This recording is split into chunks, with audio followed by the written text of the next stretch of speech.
আসসালামু আলাইকুম। কি অবস্থা? সবাই কেমন আছেন? আশা করছি সবাই ভালো আছেন। Welcome to Rani reason lifestyle.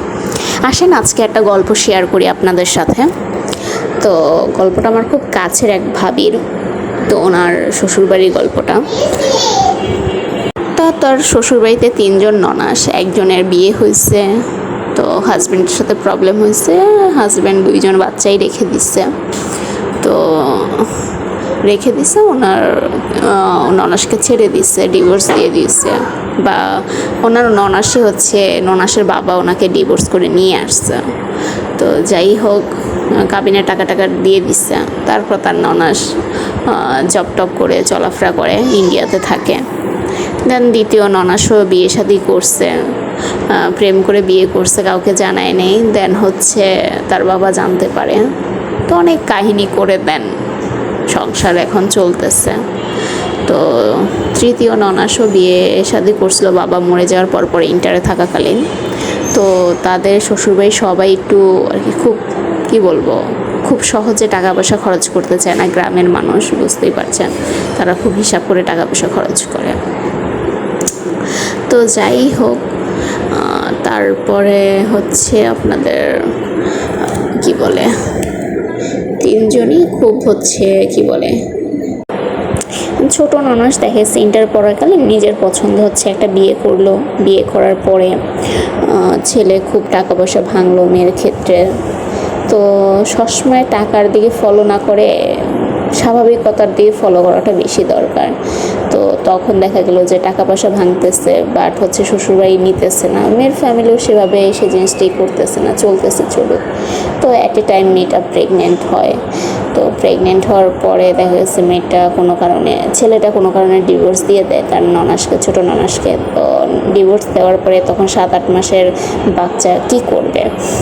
তো দেন প্রেগনেন্সি অবস্থায় তো সে কোথাও একটা গিয়ে অ্যাবর্শন করে আসে। তো যাই হোক, এটা খুবই দুঃখজনক, নেক্কারজনক কাজ। তো তারপরে তো ফ্যামিলিও কি করলো না করলো জানি না, আল্লাহই ভালো জানেন। তো তারপরে দিয়ে প্রায় 7-8 বছর চলে গেল এভাবে। তো তারপর আবার নিজের পছন্দে আবার একটা বিয়ে করলো। ছেলে পুলিশে আছে, ছোট একটা পজিশনে আছে, এই তো হাবিলদার, ট্রাফিক পুলিশ এরকম টাইপের। তো যাই হোক, যাই করুক, কাজ তো কাজই। তো তারপর এই করছেন, কি বলে এটাকে, সেই ক্ষেত্রে দেখা গেল যে নিজের ক্ষেত্রে উনি 1 টাকাও ভাঙতে রাজি না ননাস, আর কারো ক্ষেত্রে ভাঙাবে না। সে নিজে খায় না। দেখা যায় যখন আপনার খাবার টাইম আসছে, কারো না কারো বাসায় চলে যায়, বা কারো না কারো বাসায় যে খেয়ে আসে। সে উক্তের সময় যে কারো বাসায় গেলে যে কেউ খাবার সাধবে, এটা খুব নর্মাল বিষয়।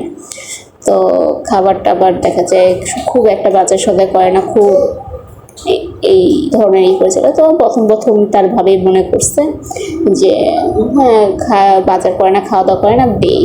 1 দিন 2 দিন 3 দিন করতে প্রায় 3 মাস, 2.5-3 মাস সে খাবার দিল। দেওয়ার পরে দেখলো যে জিনিসটা এখন আর ওনার উপরে নির্ভরশীল হয়ে গেছে, উনি আর বাজার করে খাইতে চাইছে না।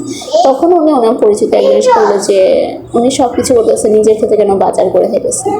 তো এই কথা শোনার পরে দেখা গেছে যে ওই ননাস আর ভাবির সাথে খুব একটা আন্তরিক সম্পর্ক থাকে না। স্বাভাবিকভাবে যে কারো স্বার্থে আঘাত লাগলে তখন সম্পর্ক একটু নষ্ট হবে, খুব স্বাভাবিক বিষয়টা। তো সেই ক্ষেত্রে যখন ভাবি খাবার দেওয়াটা বন্ধ করে দেয়, তখন সবার চোখে শুল হয়ে দাঁড়ায় ভাবি। তো যাই হোক, তো দেন ভাবির পিছনে লাগা শুরু হয়। তো এরকম করার পর থেকে দেখা যায় ভাবি ওই জায়গা থেকে চলে আসে, খুব খারাপ একটা পজিশন চলে যায়। তো কি আর বলার, কিছুই বলার নাই। তো আমাদের সমাজে এমন কিছু ফ্যামিলি আছে যে নিজেদের সময় আমরা বুঝি ষোলো না, অন্যের বেলা চারানাও আমরা মূল্যায়ন করি না। তো এই জিনিসটা খুবই খারাপ।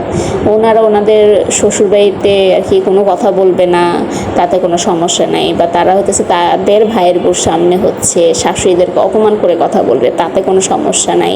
বা তার মা বা তার বোনেরা হইতেছে শ্বশুরবাড়ি থেকে হাজার হাজার লাখ লাখ টাকার জিনিস এনে খাইতে পারবে, বাট ভাইয়ের বোর ফ্যামিলিতে 1 টাকাও আর কি, ভাই যদি 1 টাকার কিছু নেয় তাই বড় হয়ে দাঁড়াবে। তো এইসব ছোট ছোট মেন্টালিটির বিষয়গুলো কি বলবো, সবটাই হচ্ছে পারিবারিক শিক্ষা, নিজের শিক্ষার উপরে ডিপেন্ড করে। আমাদের সমাজ, আমরা আধুনিক হয়েছি সবই ঠিক আছে, বাট এই যে ছোট ছোট বিষয়গুলো শিক্ষা ফ্যামিলির, তো এই জিনিসগুলো খুবই কষ্টদায়ক যে আমরা এখন এই সব বিষয়গুলো শিক্ষা আর কি। ওই যে ল অব্দি ননাসটা পড়াশোনা হচ্ছে, তার শিক্ষা আর কি নিজের ক্ষেত্রে এতটাই